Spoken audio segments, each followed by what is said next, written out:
Saudari-saudara yang terkasih dalam Kristus, terima kasih telah setia untuk mengikuti pendalaman APP ini hingga pertemuan yang kelima. Perjalanan kita mengenal Yesus, Guru dan Tuhan yang kita imani, sudah sampai pada pertemuan yang kelima. Dalam pertemuan ini, kita diajak untuk mengalami penyangkalan terhadap Yesus yang dilakukan oleh Petrus. Peristiwa penyangkalan Petrus ini tidak dapat dipisahkan dari perjalanan sebelumnya. Kita melihat kembali perjalanan pengenalan Petrus terhadap Yesus. Upaya Petrus untuk terus berusaha selalu bersama Yesus membawanya sampai ke halaman rumah imam besar. Sesudah Yesus ditangkap, Yesus dibawa ke hadapan imam besar. Petrus yang masih terus mengikuti Yesus masuk juga ke halaman rumah imam besar itu. Maka terjadilah peristiwa yang tidak disangka oleh Petrus. Peristiwa apa itu? Nah, marilah sekarang kita ikuti bersama peristiwa apa yang dialami oleh Petrus di halaman rumah imam besar dan bagaimana reaksi Petrus. Untuk itu, marilah sekarang kita persiapkan diri kita sambil menyadari kehadiran Tuhan dalam pertemuan yang kelima ini. Nah, teman-teman, kita akan melanjutkan pertemuan APP kita. Kita sudah sampai pada pertemuan yang kelima dengan tema penyangkalan. Mari kita masuk dalam pertemuan kita ini. Dan seperti biasa, mari kita buka dengan membuat tanda kemenangan Kristus. Dalam nama Bapa dan Putra dan Roh Kudus. Amin. Kasih karunia, rahmat dan damai sejahtera dari Allah Bapa dan dari Putranya Yesus Kristus selalu beserta kita sekarang dan selama-lamanya. Mari kita doakan doa pembuka. Bapa yang Maha Kasih, syukur kami aturkan kepadamu atas rahmat kesetiaan iman yang Engkau anugerahkan, sehingga kami setia mengikuti Yesus, Guru dan Tuhan. Perjalanan kami bersama Santo Petrus memasuki saat-saat kritis, karena Yesus, Guru dan Tuhan, ditangkap dan dijatuhi hukuman mati di salib. Dalam perjamuan terakhir, Yesus telah mengatakan bahwa Petrus akan menyangkalnya 3 kali. Dan itulah yang terjadi.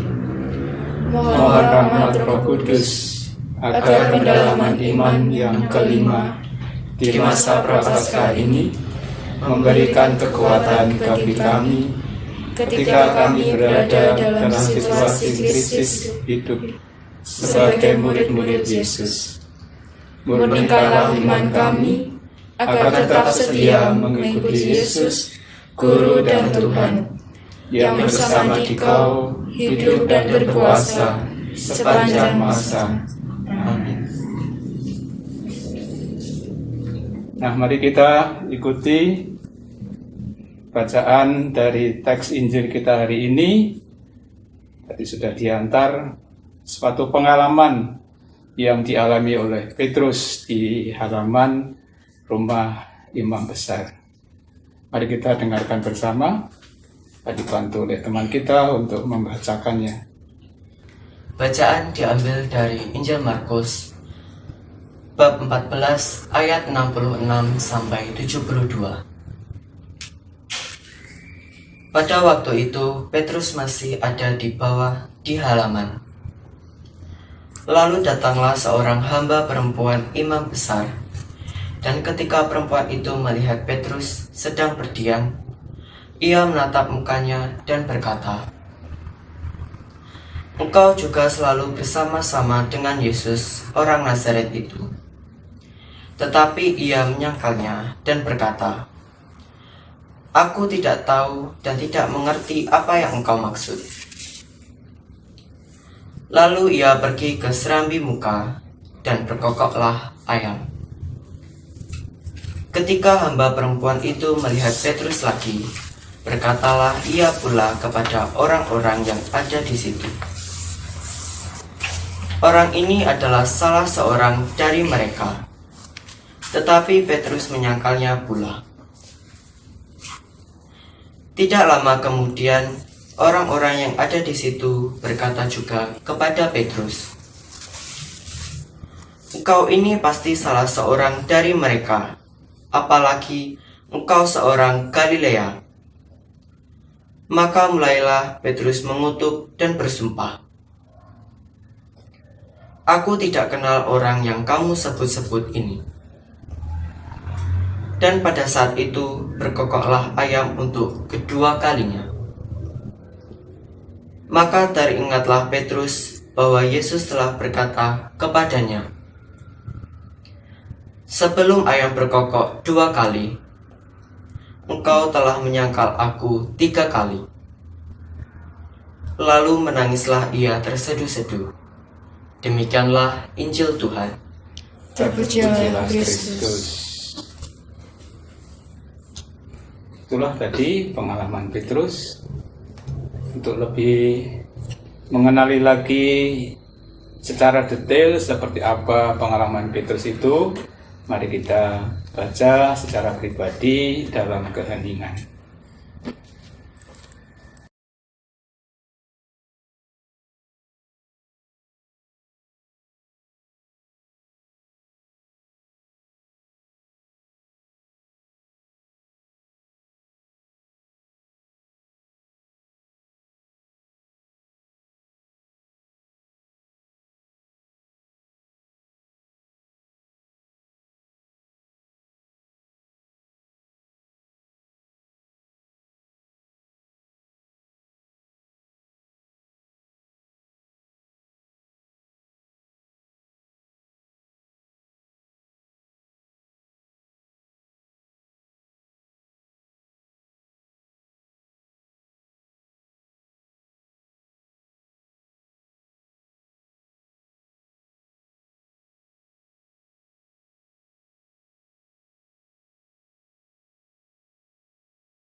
Ya, saya kira cukup.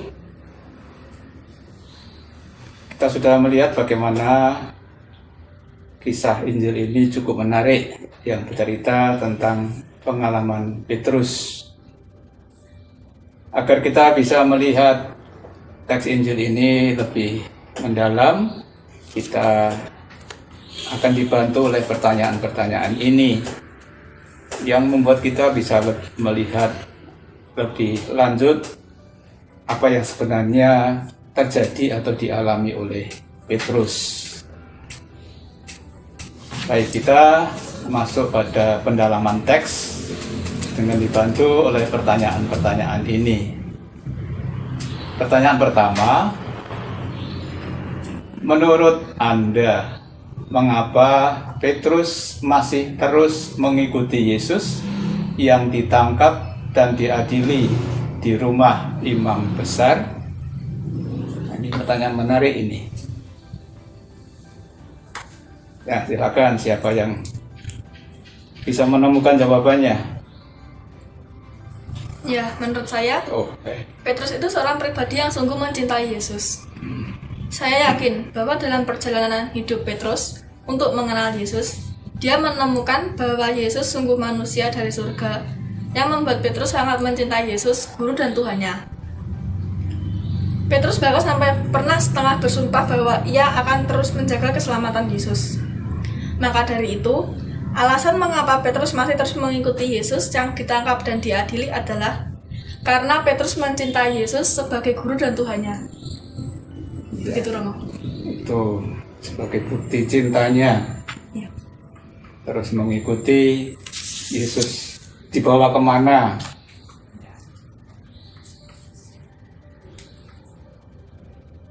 Mungkin masih ada jawaban lain. Kalau menurut saya kok beda ya, Romo. Saya melihat dari sisi yang lain, yaitu karakternya Petrus. Petrus itu seorang yang punya prinsip yang kuat. Ya. Dia bukan seorang pribadi yang pelin-pelan.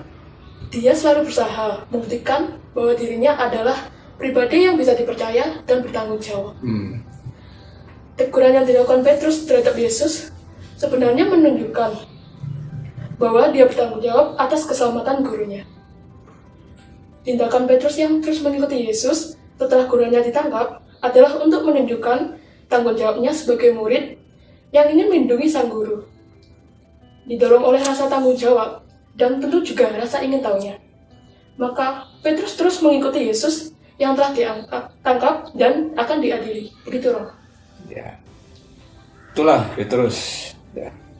Sebagai pribadi yang istimewa. Saya kira di mata Yesus juga Petrus mendapat tempat istimewa, ditopang oleh pribadi atau karakternya yang saya kira Yesus juga tahu bahwa Petrus itu seorang yang bertanggung jawab. Dia tidak membiarkan begitu saja orang yang dia cintai mengalami sesuatu, apalagi sesuatu yang akan mencelakakan dirinya. Baik, semakin melengkapi jawaban dari pertanyaan pertama. Kita melanjut ke pertanyaan yang kedua. Silakan Anda mengulangi apa yang dikatakan hamba perempuan imam besar kepada Petrus. Wah, saya kira tinggal mengutip saja ini ya. Yang dikatakan hamba perempuan imam besar kepada Petrus ada pada ayat 67 yang bunyinya, "Engkau juga selalu bersama-sama dengan Yesus, orang Nazaret itu." Ya. Tapi Romo, di ayat 69, Ya. hamba perempuan itu berkata begini, orang ini yang ia maksud adalah Petrus, adalah seorang dari mereka. Hanya saja, perkataan itu tidak ditujukan kepada Petrus, melainkan kepada semua orang yang ada di situ. Ya. Tetap dari perempuan yang sama, hanya yang ayat 67 itu secara pribadi kepada Petrus. Yang ayat 68 setelah ada orang banyak, maka dia mengatakannya secara langsung kepada orang banyak, tidak secara langsung kepada Petrus. Ya. Dan tadi kita melihat juga di ayat selanjutnya pertanyaan seperti itu terjadi sampai 3 kali. Ya, karena ini hanya mengulangi atau mengutip dari kisah Injil tadi, saya kira tidak ada lagi jawabannya. Kita melanjut ke pertanyaan ketiga. Ini menarik ini ya. Menurut Anda, mengapa Petrus sampai mengutuk dan bersumpah aku tidak kenal orang yang kamu sebut ini. Wah, ini keluar kutukan dan sumpah dari Petrus ini. Apa yang terjadi? Mengapa alasannya? Saya akan menjawab menurut ya. pengalaman pribadi. Ayat 67 sampai dengan ayat 71 Injil tadi mengisahkan tentang Petrus yang berada di halaman rumah imam besar. Petrus datang ke situ dengan diam-diam. Mengapa diam-diam? Tentunya Petrus tidak ingin dirinya celaka jika ada orang yang tahu bahwa dia adalah murid Yesus. Ya. Tetapi celaka, sial benar Petrus ini. Ternyata ada orang yang tahu bahwa dia sering bersama-sama dengan Yesus. Bahkan sampai 3 kali orang itu mengatakan bahwa dirinya mengenal Yesus. Saya sendiri jika berada dalam situasi yang dialami oleh Petrus, pasti cari jalan atau cara supaya selamat. Jika sangat terdesak, cara yang ampuh adalah berbohong. Nah, demi menutupi kebohongannya, Petrus sampai harus bersumpah dan mengutuk. Orang lain biasanya tidak akan mendesak atau menuduh lebih lanjut bila orang tersebut sampai mengucapkan sumpah. Iya, saya kira itu tidak hanya menjadi pengalaman pribadimu saja, tapi mungkin kita semua dan banyak orang juga mengalami atau harus melakukan hal yang sama kalau dalam situasi seperti yang dialami oleh Petrus, ya.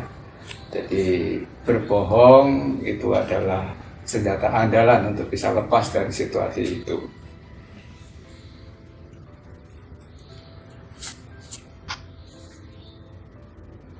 Ya. Baik. Itu tadi yang dilakukan oleh Petrus ketika dia berada dalam situasi yang terdesak dan sangat tidak menguntungkan bagi dirinya. Pertanyaan terakhir, menurut Anda, mengapa Petrus menangis terseduh-seduh? Petrus menangis terseduh-seduh karena ia menyesali dirinya adalah seorang pengecut. Dia sampai mengkhianati gurunya dengan bersumpah sambil mengutuk hanya supaya dia selamat dari situasi tak terduga baginya, yaitu ia ditanyai orang-orang tentang kedekatannya dengan Yesus saat di halaman rumah imam besar. Ya, meskipun karakternya keras, sering menunjukkan sikap emosinya, tapi ternyata Petrus juga seorang yang lembut hati. Ketika menyadari bahwa dia bersalah, dia menangis, ya. Dan alasannya tadi itu karena dia merasa bahwa dia sudah mengkhianati gurunya. Dengan tadi diingatkan berkokoknya ayam yang kedua kali setelah 3 kali dia menyangkal gurunya itu, ya. Tentu masih banyak ini, ya, alasan mengapa Petrus menangis dipandang dari sudut-sudut yang lain atau segi yang lain. Mungkin ada yang masih menambah. Kalau menurut saya, Petrus menyesali dirinya sebagai orang yang berdosa, gitu. Ya, pengkhianatan yang dilakukannya membuatnya dia menyadari bahwa dia itu orang berdosa. Maka sebagai tanda penyesalannya, maka dia menangis, ya. Saya punya pendapat lain, Romo. Oke, ya. Menangis terseduh-seduh juga merupakan cara Petrus untuk meminta maaf kepada Yesus yang telah dikhianatinya. Ya. Ya. Pendapat yang unik, ya, mungkin itu bisa terjadi juga. Yang hanya bisa dilakukan Petrus hanya menangis karena Yesus sudah ditangkap, sudah tidak bersama atau dekat dengan Petrus. Maka itu dilakukannya sebagai tanda untuk meminta maaf kepada Yesus. Nah, inilah saudara-saudara yang terkasih, kita sudah mendalami apa yang terjadi pada Petrus Lalu reaksi Petrus seperti apa? Dan setelah menyadari bahwa dirinya bersalah, apa yang dilakukan oleh Petrus tadi dengan menangis terseduh-seduh. Biasanya juga kita sebagai tanda penyesalan atas kesalahan dan dosa, kita menangisi diri kita, menangisi dosa-dosa kita. Tapi Yesus atau Tuhan berharap kita tidak hanya menangisi saja, tapi terlebih berupaya untuk memperbaikinya.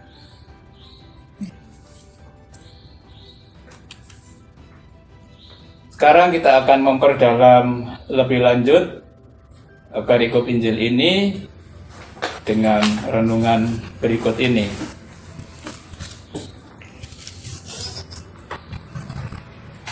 Saudara-saudari yang terkasih, dalam pertemuan kelima ini kita memasuki saat-saat kritis Yesus dalam perutusannya di dunia ini. Dalam perjamuan malam terakhir, Yesus mengatakan kepada para murid-Nya, "Kamu semua akan tergoncang imanmu. Sebab pada tertulis, Aku akan memukul gembala dan domba-domba itu akan tercerai-berai. Akan tetapi sesudah Aku bangkit, Aku akan mendahului kamu ke Galilea." Petrus langsung menjawab, "Biarpun mereka semua tergoncang imannya, Aku tidak." Petrus masih saja belum mendengarkan Yesus. Dia masih mendengarkan pikirannya sendiri, bahkan menyatakan dirinya sebagai jagoan yang gagah. Biarpun mereka semua tergoncang imannya, Aku tidak. Hebat sekali. Kemudian Yesus menyatakan, "Aku berkata kepadamu, sesungguhnya pada hari ini, malam ini juga, sebelum ayam berkokok 2 kali, engkau telah menyangkal Aku 3 kali." Mendengar pernyataan Yesus gurunya ini, bukannya Petrus menerima apa yang disampaikan Yesus, tapi sebaliknya Petrus malah menjawab dengan lebih congkak. "Sekalipun aku harus mati bersama-sama engkau, Aku takkan menyangkal engkau." Semua murid yang lain pun mengatakan demikian juga. Ini bisa dilihat dalam Injil Markus bab 14 ayat 26 sampai dengan 31. Setelah selesai perjamuan malam terakhir, Yesus pergi ke Taman Getsemani untuk berdoa. Di Taman Getsemani, Yesus ditangkap. Para murid-Nya meninggalkan Dia dan melarikan diri. Selanjutnya, Yesus dibawa ke hadapan mahkamah agama. Petrus mengikuti dari jauh sampai ke halaman rumah imam besar dan duduk bersama para pengawal sambil berdiam dekat api. Ya. Jadi benar juga jawabannya, Petrus itu datang dengan diam-diam. Dia tidak ingin diketahui kehadirannya. Di halaman, Petrus berhadapan dengan seorang perempuan, hamba imam besar. Hamba perempuan ini melihat Petrus dan berkata, "Engkau juga selalu bersama-sama dengan Yesus, orang Nazaret itu." Petrus menyangkal, "Aku tidak mengerti apa yang engkau maksud." Lalu Petrus pergi ke serambi muka, dan hamba perempuan itu melihat Petrus lagi dan berkata kepada orang-orang yang ada di situ, "Orang ini adalah salah seorang dari mereka." Tetapi Petrus menyangkal lagi. Tak lama kemudian, orang-orang yang ada di situ berkata juga kepada Petrus, "Engkau pasti salah seorang dari mereka, apalagi engkau seorang Galilea."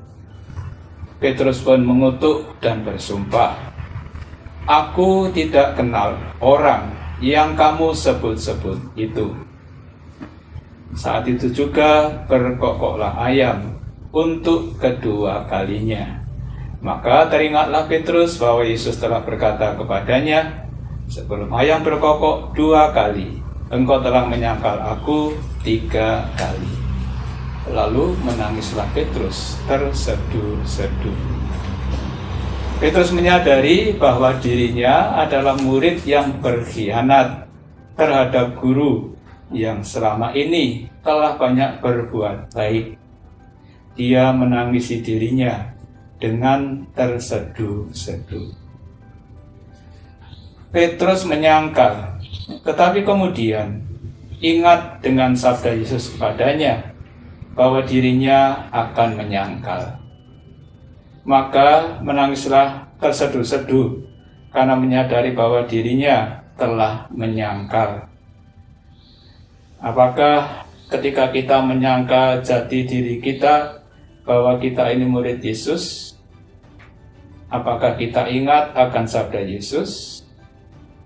Dan jika ingat, apakah kita menyadari dan kemudian menyesali atau menghibur diri dan mencari 1000 alasan untuk membenarkan penyangkalan kita?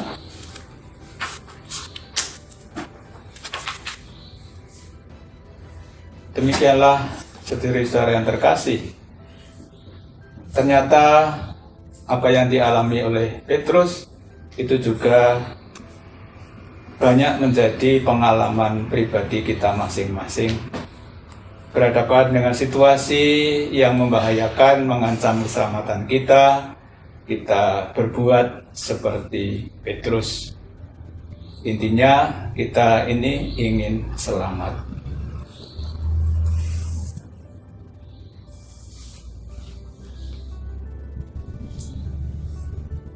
Sekarang kita akan atau Anda akan diajak untuk mendalami bersama-sama lebih lanjut secara pribadi melalui pertanyaan-pertanyaan berikut ini. Pertama, setelah menyaksikan apa yang terjadi dengan Petrus, bagaimana perasaan Anda? Mengapa? Kedua, ketika belum menghadapi situasi hidup yang sulit, Petrus dengan sombong menyatakan dirinya akan setia mengikuti Yesus sampai mati. Tetapi ketika menghadapi situasi yang sulit, Petrus langsung menyangkal gurunya. Sebagai murid Yesus, pernahkah Anda menyangkal Yesus? Mengapa Anda menyangkal Yesus? Yang ketiga, menurut Anda, apakah berperilaku tidak sesuai dengan apa yang dilakukan Yesus, guru yang kita imani dan ikuti, merupakan penyangkalan terhadap Yesus? Dan mengapa?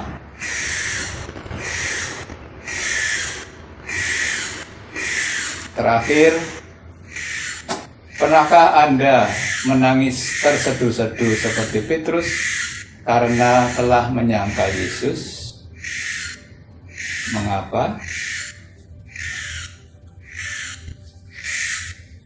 Teman-teman dan saudari-saudari yang terkasih, pertanyaan-pertanyaan ini sungguh baik bagi kita untuk meneliti lagi diri kita. Mudah-mudahan mendorong kita untuk menyadari kesalahan kita kalau kita sudah seperti Petrus menyangkal Yesus dalam peristiwa yang terjadi dalam kehidupan kita. Baik, sekarang kita lanjutkan dengan mendoakan doa APP. Kita persiapkan doa APP.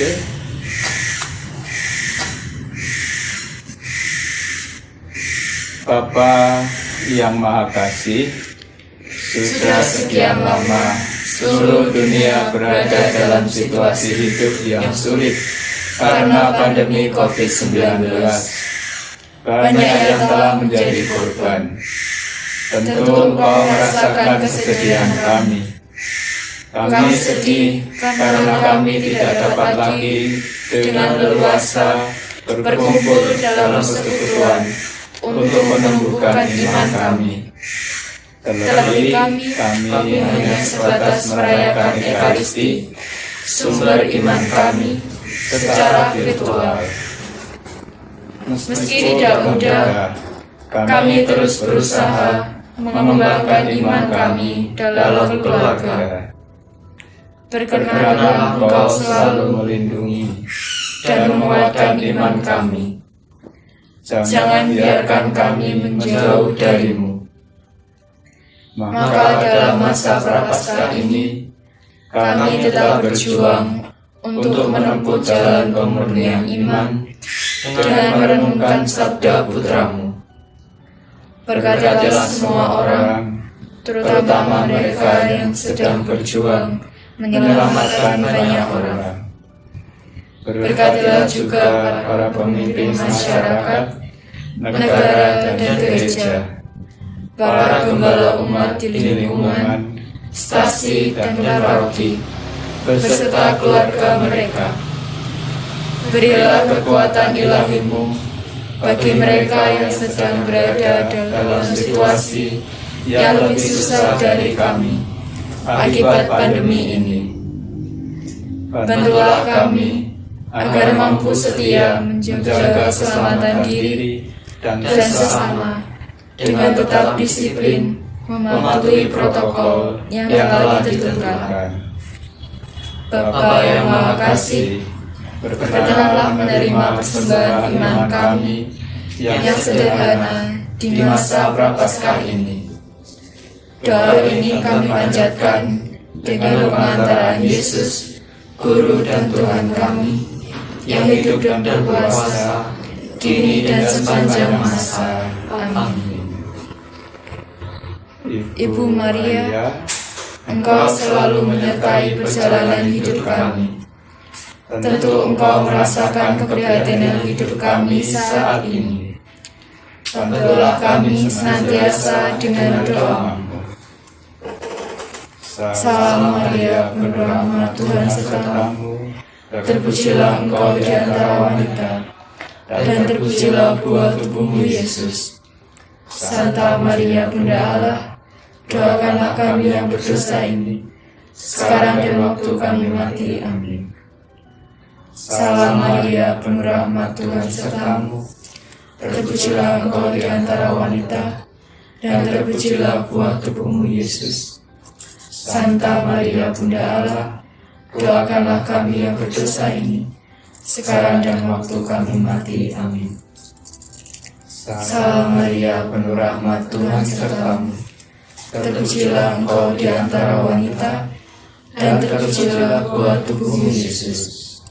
Santa Maria, Bunda Allah, doakanlah kami yang berdosa ini, sekarang dan waktu kami mati. Amin. Dan sekarang marilah kita menyatukan doa-doa kita ini dengan doa yang diajarkan oleh Tuhan Yesus sendiri. Bapa kami yang ada di surga, dimuliakanlah nama-Mu, datanglah kerajaan-Mu, jadilah kehendak-Mu di atas bumi seperti di dalam surga. Berilah kami rezeki pada hari ini, dan ampunilah kesalahan kami, seperti kami pun mengampuni yang bersalah kepada kami. Dan janganlah masukkan kami ke dalam pencobaan, tetapi bebaskanlah kami dari yang jahat. Amin. Marilah kita mengakhiri pertemuan kita ini dengan mendoakan doa penutup. Bapa yang Maha Kasih, kami telah merasakan apa yang dirasakan Santo Petrus ketika menyangkal Yesus, Guru dan Tuhan.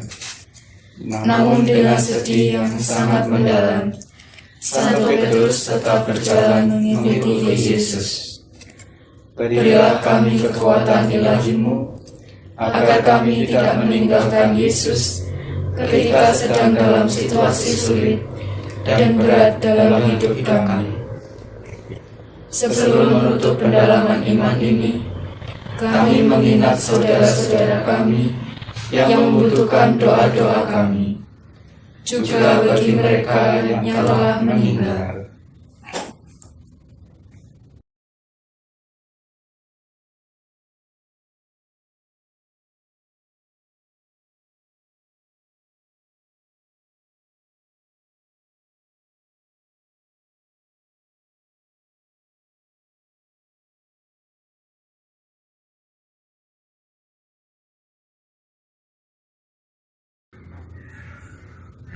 Jagalah dan Lindungilah perjalanan hidup kami selanjutnya, sebagai persekutuan murid-murid Kristus yang dewasa dalam iman, guyup, penuh pelayanan dan isyarat, demi kemuliaan nama-Mu sepanjang segala masa. Amin. Dan semoga kita senantiasa berada dalam berkat dan lindungan dari Allah yang Maha Kuasa, Bapa dan Putra dan Roh Kudus. Amin. Setelah ini akan ada kuis seperti biasa dan Anda bisa menjawabnya.